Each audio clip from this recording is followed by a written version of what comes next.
Alors, mon rôle à l'orchestre, c'est donc de diriger le groupe, tout l'ensemble. D'une part, c'est un rôle pendant les répétitions, donc pour travailler les partitions, puisqu'on commence une partition, on la déchiffre tous ensemble, donc personne là auparavant, on se retrouve tous lors d'une répétition, et puis on lit chaque partition, personne joue exactement la même chose, et c'est ça qui fait le morceau d'ensemble.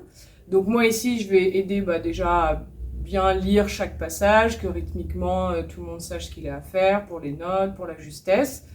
Première étape, et ensuite, quand on a abouti chacun notre apprentissage de notre partition, moi je suis plus là pour créer le son de groupe, donc bien faire en sorte que tout sonne ensemble, de régler les équilibres. Est-ce qu'on doit entendre plus un tel passage ou tel instrument? Est-ce qu'on doit entendre moins tel ou tel instrument?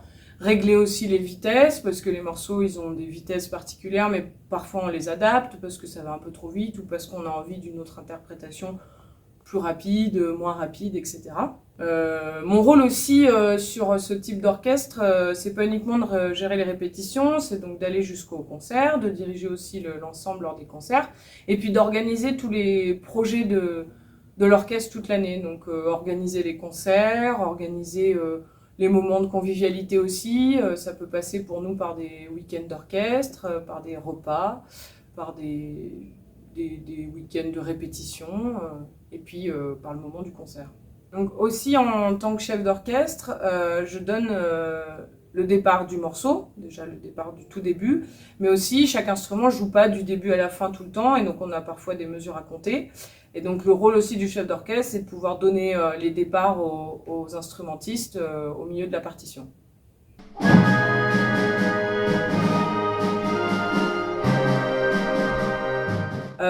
Parce que pour moi, c'est vraiment là où tout l'apprentissage d'un instrument prend sens.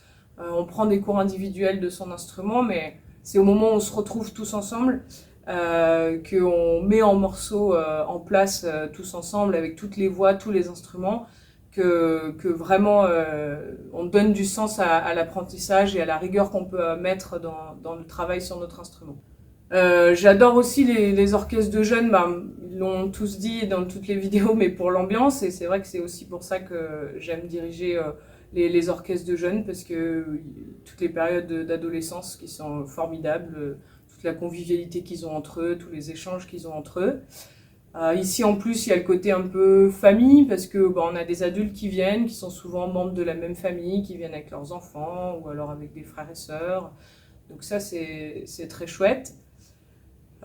Puis j'aime aussi les voir progresser sur une même partition, c'est-à-dire qu'entre un début d'année, on va déchiffrer un morceau, donc quand vraiment on découvre la partition, et plus tard dans l'année, ou sur ce même morceau, on arrive à l'aboutir, on arrive à le présenter en concert, on voit vraiment la progression des élèves. Ça me fait plaisir, et puis ça me motive à vraiment travailler pour les diriger le mieux possible.